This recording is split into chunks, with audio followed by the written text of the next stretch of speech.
The story begins with a little boy sits high up in a tree, proudly showing off to his mother, who is washing clothes in the river, and his older brother, who is fishing nearby. Suddenly, an enemy plane appears in the sky. His mother yells for her sons to hide, but Sergei stands his ground, claiming he isn't afraid. He loads his slingshot with a pine cone and takes aim. In his imagination, he lands a perfect shot, taking down one plane, then another.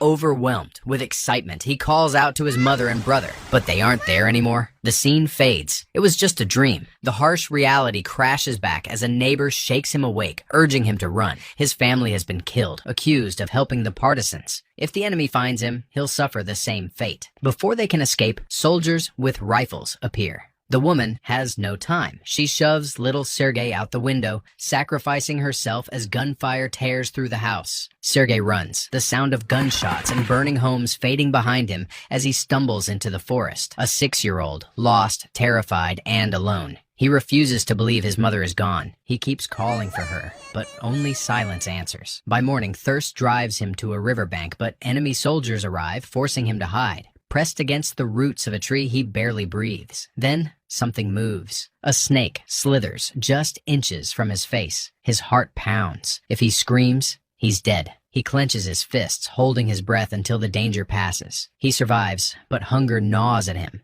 He scours the ground for scraps of food left by the soldiers. It's barely enough, but he pushes forward, his small body weak and exhausted. Through mud and swamps, he trudges on. The roar of artillery fills the air, shaking the ground beneath his feet. At night, shadows in the forest morph into creatures, taunting him. He shouts at them, daring them to come closer, to see that he isn't afraid. The only peace he finds is in his dreams, where his mother pours fresh milk for him and his brother. But his strength is failing. His legs give out. He can barely keep his eyes open.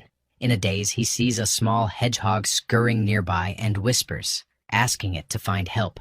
At the last moment, help comes.